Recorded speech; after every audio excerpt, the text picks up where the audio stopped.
The president is canceling what would have been a third straight night of strikes on Iran. He says the regime agreed to a settlement and it could be signed as soon as this weekend. Tehran, though, striking a different tone, saying it has yet to make a final decision. So now the president saying the deal would reopen the Strait of Hormuz and it would reportedly kick off 60 days of talks on Iran's nuclear program.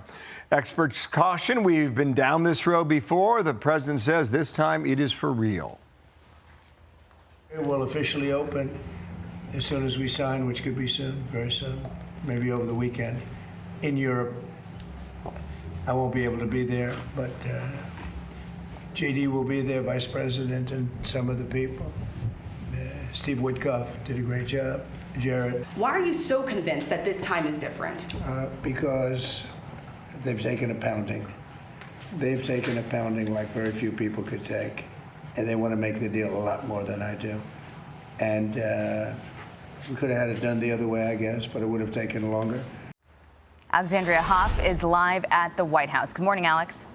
Well, good morning to you, Jackie. Yeah, by the president essentially scheduling a signing this weekend with his people all there, he is adding a new level of pressure to Iran. This means no more passing notes, trying to run them up the chain, no more saying, we have to get to the right people. It's either here's the line, sign it, or you don't. Now, yesterday, the president, he announced this settlement, this great settlement, as he called it, to end this dispute. And it came as somewhat of a surprise because this optimistic tone, it had followed a week of tension re-escalating, Iran downing that U.S. Apache helicopter, the U.S. responding with heavy strikes. Hours before, the president had once again used military leverage, threatening a widespread, very hard hit on Iran. This was called off after the president said this peace deal had progressed. Still calling it a strong memorandum of understanding, also said it's still a little conceptual, adding this.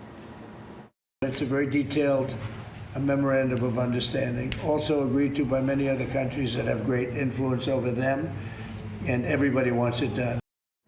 The framework would extend, as you mentioned, the current ceasefire for 60 days. Axios reporting the deal would provide sanctions relief linked to compliance and would keep the Strait of Hormuz open and toll-free. But Iranian state media is now reporting that any terms involving the strait will be resolved as a regional matter jointly decided between Tehran and Oman.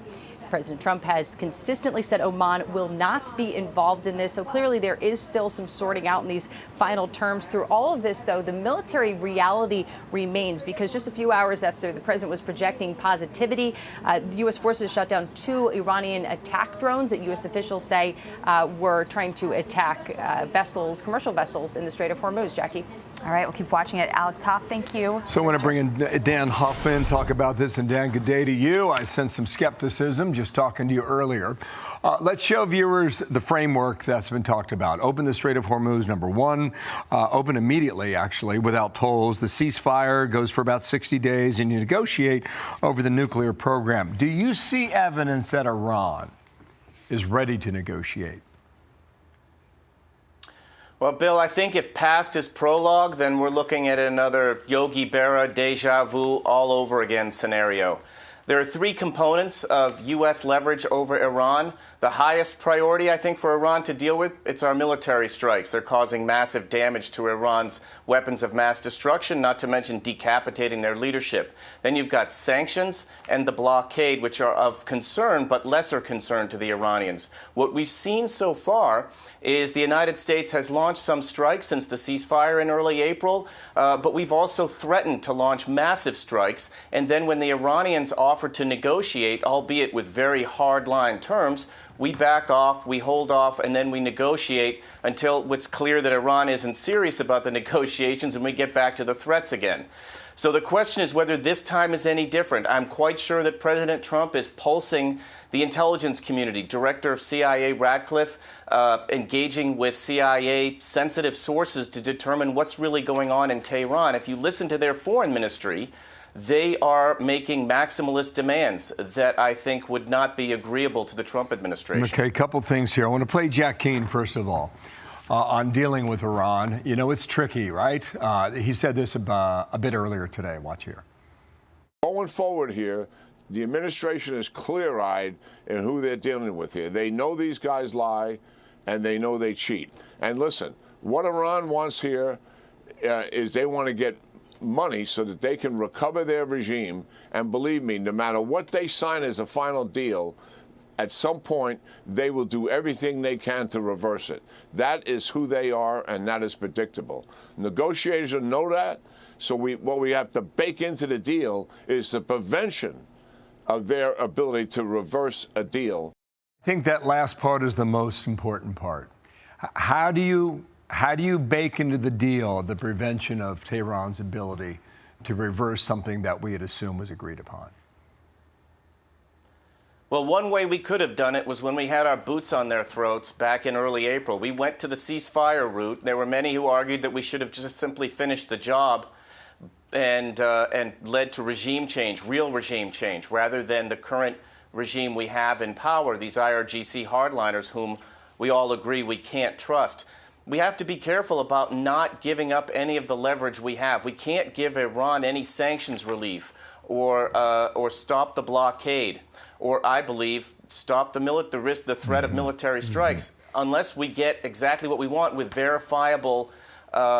some verifiable means that Iran is sticking to the deal. That means inspections. That means getting the highly enriched uranium out of Iran. And remember, too, Bill, hanging over all of this is the JCPOA, from which the Trump administration withdrew in the first administration.